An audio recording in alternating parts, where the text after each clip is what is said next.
अस्सलाम वालेकुम नाजरीन, मैं हूं आपका मेज़बान राना कमरुज़मान। आप देख रहे हैं 99 न्यूज़। मैं इस वक्त मौजूद हूं एहसान नवाज विरक, पाकिस्तान नज़रियाती पार्टी के ज़िला शेखपुरा के सदर हैं। इनसे जानते हैं मौजूदा मुल्की हालात के हवाले से और गरीब आवाम जो कि महंगाई की चक्की में बुरी तरह से पिस चुकी है, ये इस हवाले से क्या कहते हैं। अस्सलाम वालेकुम। जी वालेकुम अस्सलाम। कैसे हैं विरक साहब, आप ठीक हैं? जी अल्हम्दुलिल्लाह राना साहब, आप ठीक हैं, खैरियत से हैं? जी, आप हमें ये ज़रा बताइएगा कि जो मुल्की हालात इस वक्त चल रहे हैं, जिसमें जो गरीब आवाम है वो महंगाई की जो चक्की है उसमें पिस चुकी है, उसके हवाले से आप क्या कहते हैं?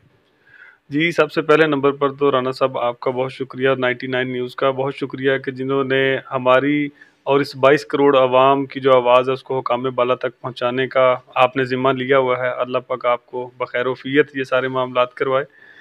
दूसरे नंबर पर मैं एक चीज़ कहना चाहूँगा कि आपको पता है कि जो महंगाई है ना, उसका जो मसला है ना, ये किसी ख़ास तबके के लिए या ख़ास फ़र्द के लिए ये मसला नहीं चल रहा। पूरे मुल्क की 22 करोड़ अवाम इस ऐसी महंगाई की चक्की में पिस रही है कि जिसका हिसाब कोई नहीं है। ऊपर से आप देखें कि गवर्नमेंट और अपोजिशन, उन दोनों को सिर्फ इलेक्शन और अपनी हुकूमत बचाओ और हुकूमत गिराओ के मामलात देख रहे हैं। इसके अलावा उनको इस चीज़ का ख्याल ही नहीं है कि यार ये जो अवाम है, 22 करोड़ अवाम, इसका फैसले जो कैसे कर रहे हैं। उन लोगों का आप देखें, एक बंदा जो बेचारा 700-800 रुपया एक दिन का कमाता है, आप देखें उस बंदे के आप घर का कोई बजट बना के दिखा दे। मेरा नहीं ख्याल कि कोई भी बंदा इस वक्त जो है वो बड़े आराम के साथ कोई चीज़ अपनी परचेज, ज़रूरियात ज़िंदगी की जो मेन चीज़ें हैं जिसमें आटा, घी, चीनी, दाल, चावल शामिल हैं, जो कि एक बंदे ने खाने के बगैर तो नहीं को रह सकता।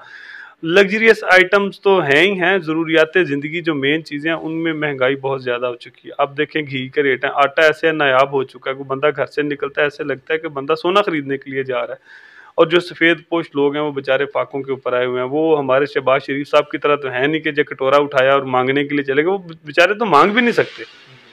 तो हुकूमत को कुछ होश के नाहल लेने चाहिए कि आप देखें ये सियासी अदम इस्तेहकाम की वजह से हमारी मुईशत जो है वो डगमगा रही है। आए दिन डॉलर की कीमत ज़्यादा होती जा रही है जिसकी वजह से इन्फ्लेशन बढ़ रहा है।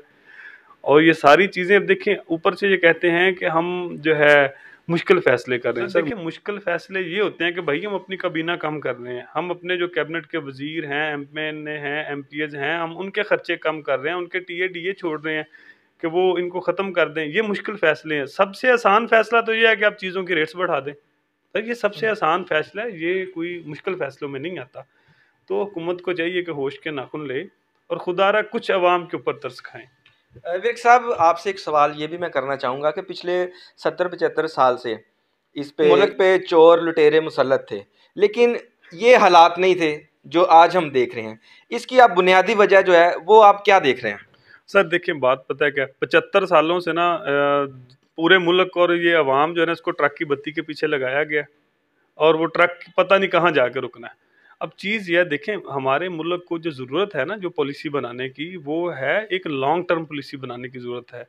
हम शॉर्ट टर्म के ऊपर अगर काम करते जाएंगे ना तो हमारा, हम जो सुनते आ रहे हैं ना, 75 सालों के मुल्क एक नाजुक दौड़ के ऊपर खड़ा हुआ है, नाजुक मोड़ के ऊपर खड़ा है।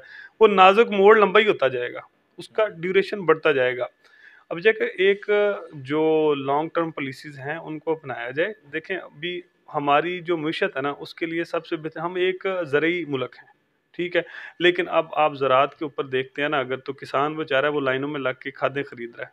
अगर वो लाइनों में लग के खादें खरीदेगा तो कल को लोग इसी तरह से आटा लेने के लिए लाइनों में लगेंगे। जी नाज़रीन, आपने देखा कि कुछ दिनों दिनों से ये एक वीडियो वायरल हो रही है जिसमें एक जो वडेरा है बलोचिस्तान का सूबाई वज़ीर भी है, वो उसकी तरफ से जो एक दिलखराश वाक़या पेश आया है जो कि एक गरीब घराने पर है, जुल्म ढाया गया है, उसके हवाले से भी हम जानते हैं कि एहसान नवाज विरक साहब उस पर क्या कहते हैं और इनके जो चेयरमैन हैं पार्टी के, उनका क्या अगला लाहे अमल होगा। जी, मैं एक चीज़ आपको बताता चलूँ। देखें पाकिस्तान की जो 75 साला तारीख़ है ना, इस 75 साला तारीख़ के अंदर ये मुल्क ने कई सारे सानहे झेले हैं। जैसे एक डेडलाइन दे रहे हैं कि 26 तारीख़ तक, 26 फरवरी जुमे वाले दिन तक की डेडलाइन है कि सरदार अब्दुल रहमान खेतरान और जितने भी इस चीज़ के अंदर शामिल लोग हैं जिनकी वजह से ये घिनौना सानहा हुआ है, उनके ख़िलाफ़ मुकदमा दर्ज किया जाए और उनको गिरफ़्तार किया जाए। अगर ये हमारा मुतालबात पूरे ना हुए तो हम डीग चौक के अंदर एक धरना देने के लिए तैयार बैठे हैं, हमारे कारकुनान तैयार हैं। तो ये होश के नाखून लेने चाहिए हुकाम बाला को, ताकि आए दिन इस तरह से जो सानहा हो रहे हैं उनसे बचा जा सके। हमारा मुल्क मज़ीद किसी सानहे का मुतहम्मिल नहीं हो सकता। ये चीज़ सोच लेनी चाहिए, हम लोगों को ये चीज़ जान लेनी चाहिए अब तो। जी बिल्कुल, मेरे साथ इस वक्त ज़िला सदर शेखुपुरा के जो एहसान नवाज़ विरक साहब थे, जो कि अपने पार्टी का जो मंशूर है, जो उसके हवाले से भी हमें बता रहे थे। कैमरामैन नईम रज़ा के साथ राना कमरुज़्ज़मान, 99 न्यूज़, फिरोज़वाला।